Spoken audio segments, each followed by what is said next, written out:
everyone, it's Rebecca from the Glitch Stitchery and Mike, aka Mr. Glitched. So we're here with another coffee tasting. We had another batch arrive from the Asian market.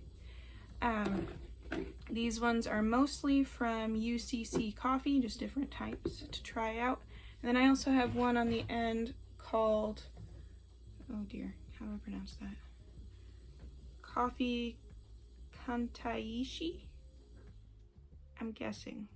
But I'll post a picture of the can so that you can correct my pronunciation below. So that one is a black coffee. I do have some cream and maple syrup to add it to just so we can see how it tastes. The rest of them already have milk and sugar added. Once we're done trying all the coffees, I have 2 more boxes from Darn Good Yarn to open, and then we'll figure out what our project for this video is going to be. So let's start with this one, and my cans are a little banged up just because they were shipped in the mail, but I'm sure they're fine. So this one's UCC Coffee with Milk Original Blend since 1969. It's one of those mornings, Mike, don't laugh. Alright, does it say to shake it? Some do and some don't.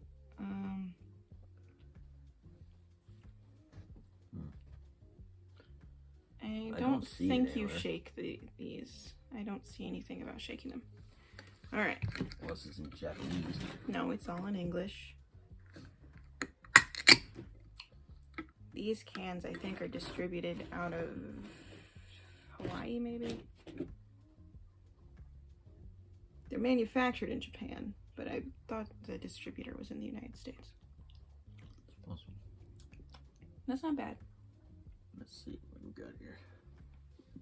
Yeah, they really did a number on these bloody cans, didn't they? Yeah, that was the less banged up one. Because I bought 2 of each of these. I actually like that. Yeah, I can see you drinking that one for sure. UCC Coffee with Milk since 1969. It's not bad. A coffee from 1969. Well, the coffee itself is not from 1969. So then we got the Hawaii Kona blend coffee with milk. I love the can on this one. It's really pretty. Did you shake it? It doesn't say to shake it. That's good. And I'm not shaking them because the black one that I had gotten from this brand said do not shake under pressure on the can. So I'm just, I don't know. I don't know if these need to be shaken or not. Maybe I'm just stupid, but they taste exactly the same. Like, try it. That one doesn't either. Stop getting distracted. I'm always distracted. That one's next. You know that. They taste the same. Like, I don't taste the difference at all. I do a little bit. This one seems a little bit more bitter. Maybe. Might be stronger coffee, too. Kona coffee is supposed to be pretty strong. It's good, though. Yeah, it's not like better or worse than the other one. I'm just saying they're like the same. Alright, next we have UCC Cafe Latte, rich and creamy. These bottles are so funny to me because they look like they're plastic, but they're metal. That's what I was reading. Do not freeze. Oh no, that's not what I was reading. I was reading. Do not shake. See, these ones you don't shake. This shape, that's why I wanted to. And I don't know if you shake the cans or not, but you definitely don't shake these. It also says it on the cap. Oh, I was reading the warning. Did you read what the warning said? Yeah, same thing. Every warning says. I don't know how. Ooh. I don't know how that can cause. Okay, I like this one more. Really? It reminds me of white chocolate. But. Now I'm gonna have to edit that part. I can't help it. I get the coffee burps.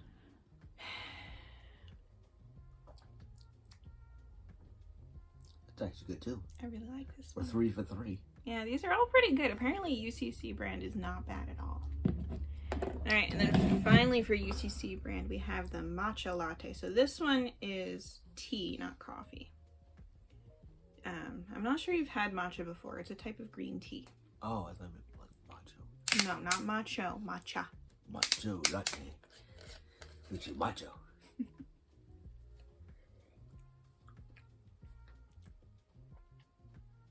It's not bad.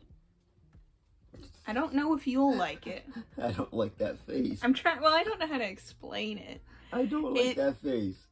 I mean, I'm not sure you've ever had green tea with milk in it. Other than the Thai tea, which is a type of green tea. Yeah, no. Yeah, that's what I thought. I'll drink that one. I kind of like that one, but I didn't think he'd like that one. That's gross. Has some weird ingredients in it, but anyway. Oh. I'm gonna put the covers back on these two. Hurry up. All right. Yeah, you can finish off that one. Wash it out of your mouth. All right, last one is this one I can't pronounce. Hopefully I can get the camera to focus on it. All right. This one's just black coffee. I don't think there's any reason to shake it, so I'm not going to. I don't think you should. Well, there's nothing in it but coffee.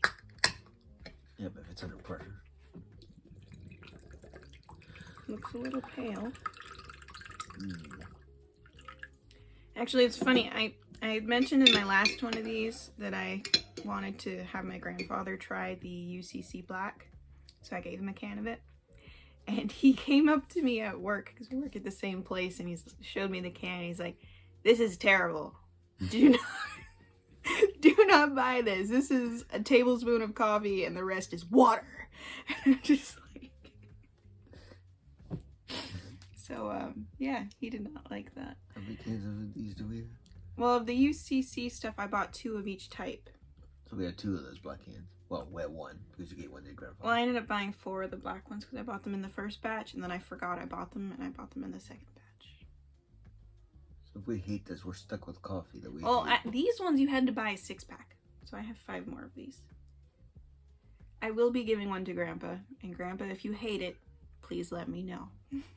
I thought that's when you said you did get it. No, he had the one that was from the UCC. Oh.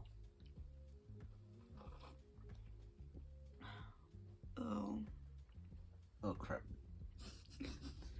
Your turn. Oh, thanks. Thanks for torturing me. That's the only reason I'm on this channel, so she can torture me with different coffees and teas. She knows I'll make faces. I like your faces. Don't taste like anything. It just tastes like salty water. I don't like that. No, that was a waste of cream. Yeah, well, I didn't even use a whole thing. I only used like a tablespoon. Oh, it's got advertise. Yeah. Oh. Of salt. Drink that. Alright, so I'm going to open up these Darn Good yarn boxes. So I know that I've had a lot of Darn Good yarn boxes lately.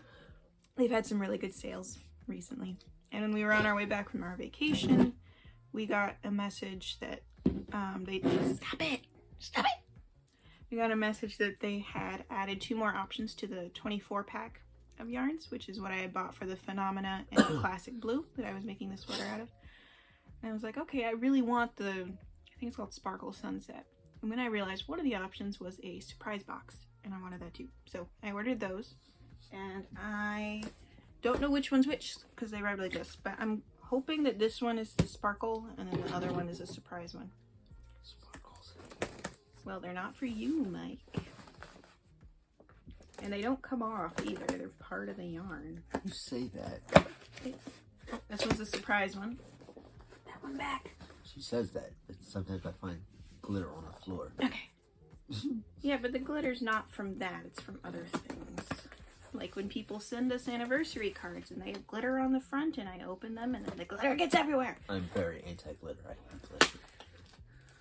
I don't know why greeting cards so often have glitter on them. It just seems like an oversight. Okay. I think it's a Christmas thing. So this one is 24 skeins of the, let's see the exact name of it, Sunset Lovers Sparkle Worsted Weight. He's so pretty. Sunset Lovers? That's what it's called. What? I don't know why. Don't ask me why. I love these though because they're all just slightly different. well, no, it doesn't look like a sunset. To me, this looks like an 80s background for your pictures. I was gonna say an 80s roller skating rink, but yeah.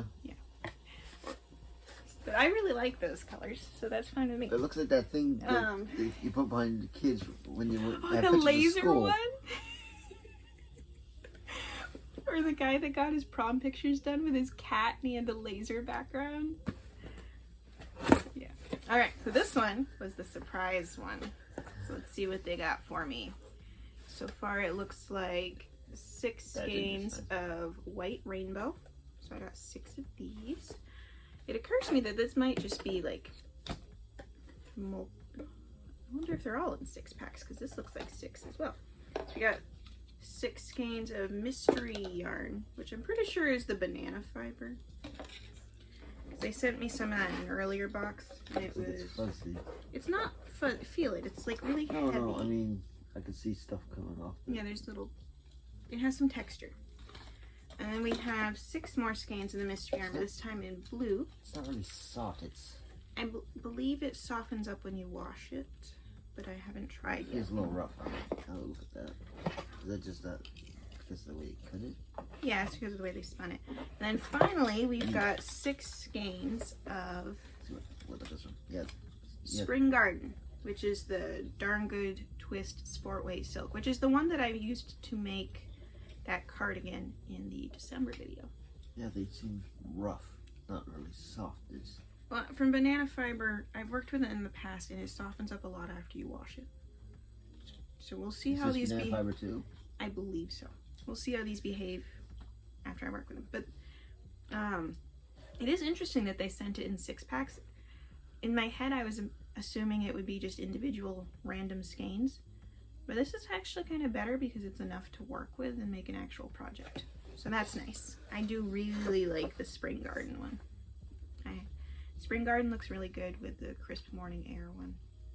Alright, so that's all the yarn. I'm going to go set up the loom and we're going to do some textured weaving with this and just see how it comes out and see how it behaves after we wash it too. So we will be right back.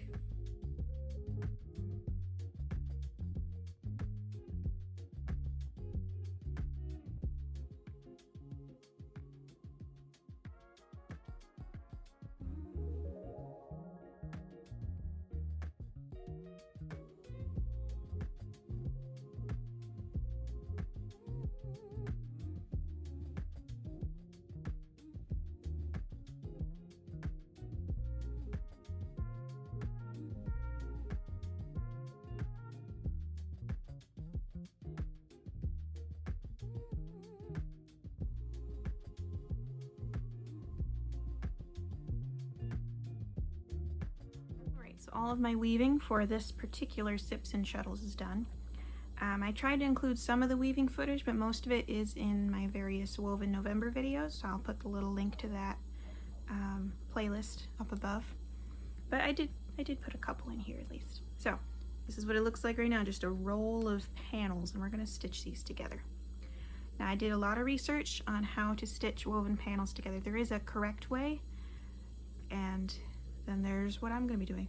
The way I see it, since the banana fiber is super chunky, I kind of just want to crochet the panels together and have a nice thick textured edge.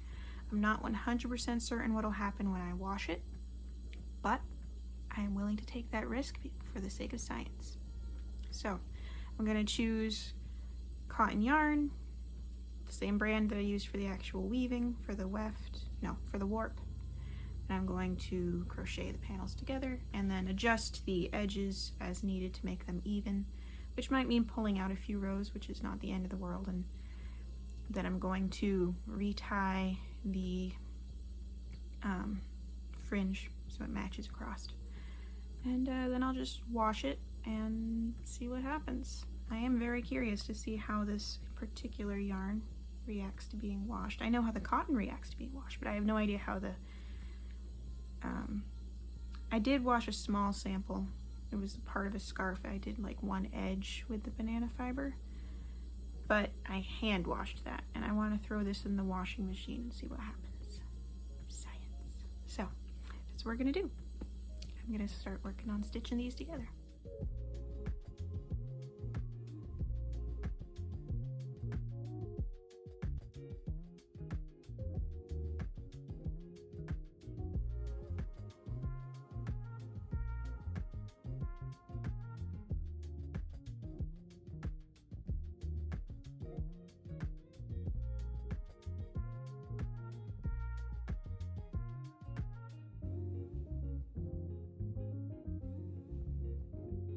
The stitching together is done, and as I expected, some of the panels are different lengths than others, so I'm gonna have to go in and even them out somewhat dramatically, actually. Anyway, I'll do my best.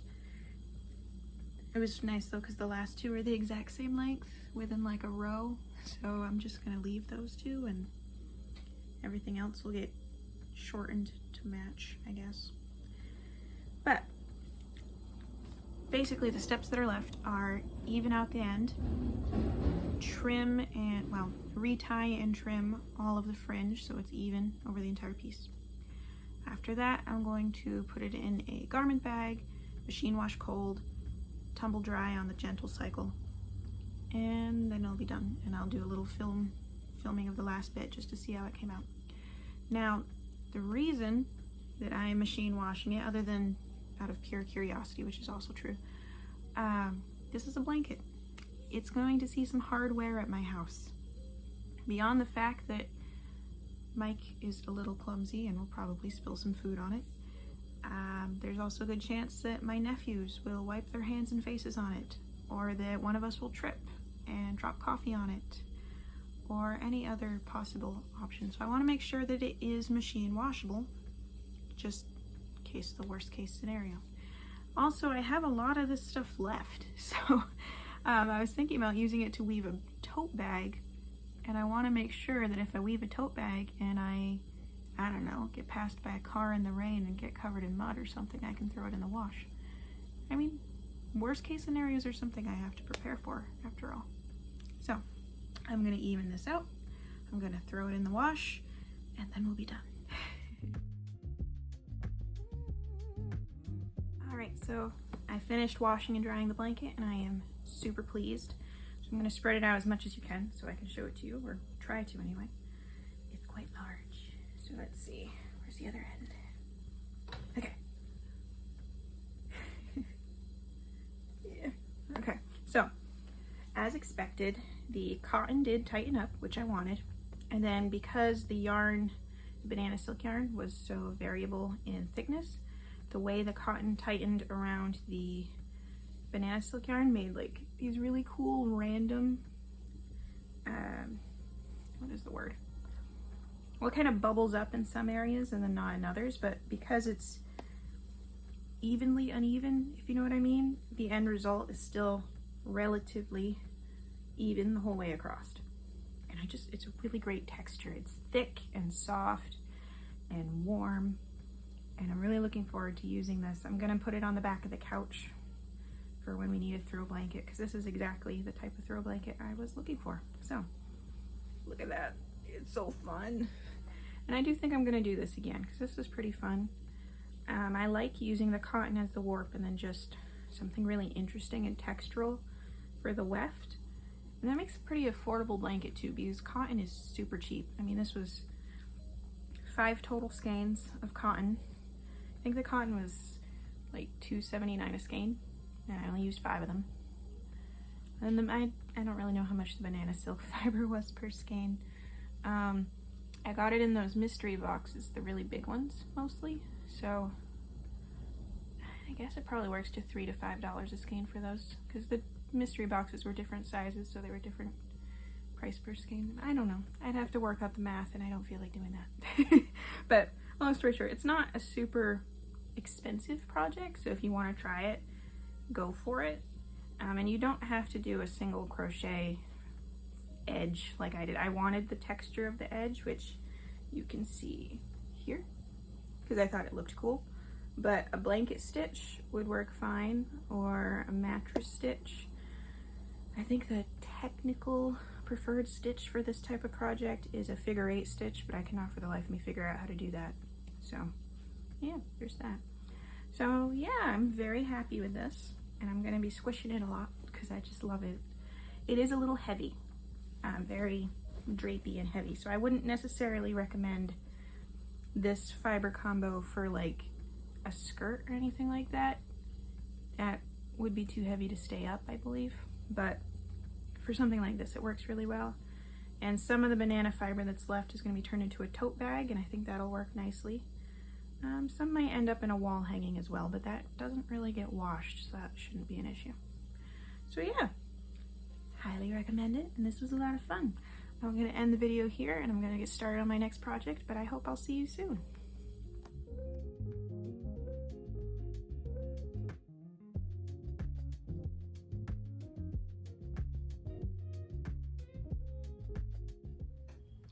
If you like my work and would like to see more, please follow the links in the description below to my Instagram and blog, or show your support by buying me a coffee. Most of all, don't forget to like and subscribe. Thanks for watching.